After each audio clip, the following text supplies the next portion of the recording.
Halo, video ini akan menjelaskan mengenai prinsip menghitung besar sampel dalam penelitian kedokteran. Mudah-mudahan penjelasan dalam video ini akan menghapus kepusingan Anda dari masalah perhitungan besar sampel penelitian ya. Ada 4 hal yang akan dibahas dalam video ini. Pertama, apakah semua penelitian perlu dihitung besar sampelnya? Yang kedua, apa yang terjadi kalau besar sampel tidak tepat perhitungannya?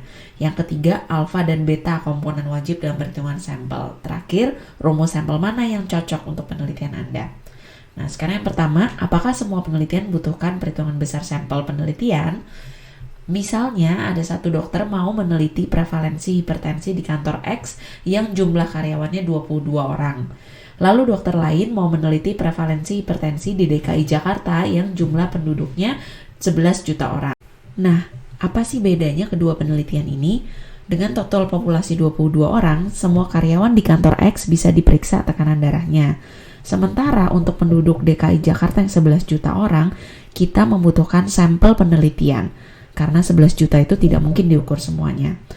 Pada prinsipnya, untuk mengukur suatu fenomena kesehatan di populasi, diperlukan jumlah sampel yang tepat untuk memberikan hasil yang representatif untuk populasi itu.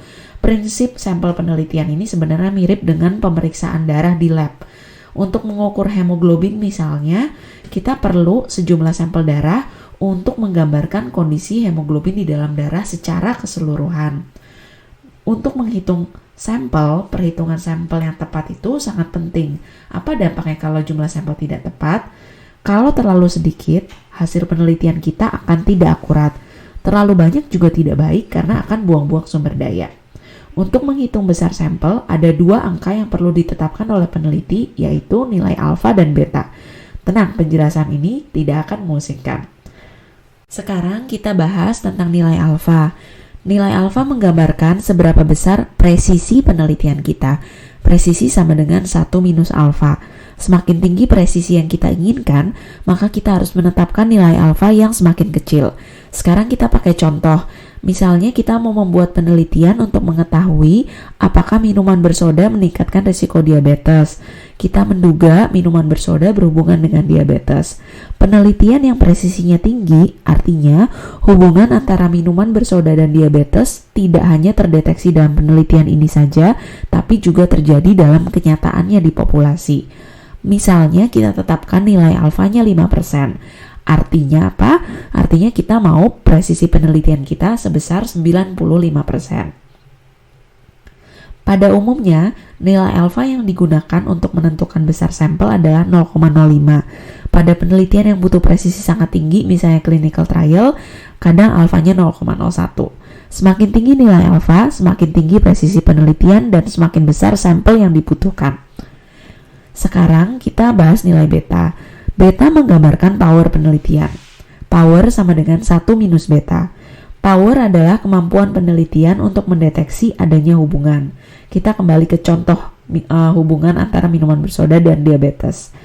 Beta 20% misalnya dalam penelitian ini, artinya kemungkinan penelitian gagal membuktikan hubungan antara minuman bersoda dan diabetes sebesar 20%. Dengan beta 20%, maka powernya sebesar 80%. Ini artinya kemungkinan penelitian mampu mendeteksi hubungan antara minuman bersoda dan diabetes sebesar 80%. Pada umumnya, nilai beta yang digunakan untuk menentukan besar sampel adalah 0,2 atau 0,1. Semakin kecil nilai beta, semakin tinggi power penelitian dan semakin besar kemungkinan penelitian mendeteksi hubungan signifikan antara 2 variabel. Lalu bagaimana cara menghitung jumlah sampel penelitian? Rumus apa yang paling tepat untuk dipakai untuk penelitian Anda? Pertama-tama, kita harus memahami terlebih dahulu tujuan penelitian kita. Apakah tujuan penelitiannya itu untuk menggambarkan atau mendeskripsikan fenomena kesehatan tertentu, misalnya menggambarkan prevalensi obesitas pada anak, atau tujuannya itu untuk mengetahui suatu hubungan, misalnya mengetahui hubungan berat badan dan gula darah. Untuk penelitian yang tujuannya untuk menggambarkan fenomena kesehatan tertentu, ada 2 hal yang paling sering diukur. Pertama, prevalensi. Misalnya prevalensi bayi berat lahir rendah di Jakarta. Yang kedua, penelitian yang tujuannya menggambarkan rata nilai tertentu, misalnya rata HB ibu hamil. Ini rumus sampel untuk penelitian prevalensi, dan ini adalah rumus sampel untuk menggambarkan rata nilai tertentu. Perhitungan sampel dengan rumus-rumus ini tidak perlu dihitung dengan manual, tapi dapat dihitung dengan mudah dengan software, misalnya Gpower atau Stata. Sekarang untuk penelitian yang ingin mengetahui hubungan.